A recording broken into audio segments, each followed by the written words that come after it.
तेज धूप जब प्राणों को व्याकुल कर देती है,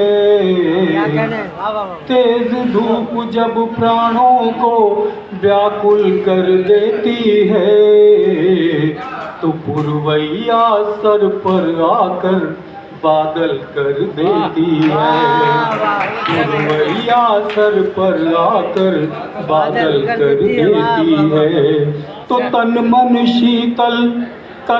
शीतल हो जाता ओ सावन सा सुखद जीवन। तन मन शीतल हो जाता ओ सावन सा सुखद जीवन।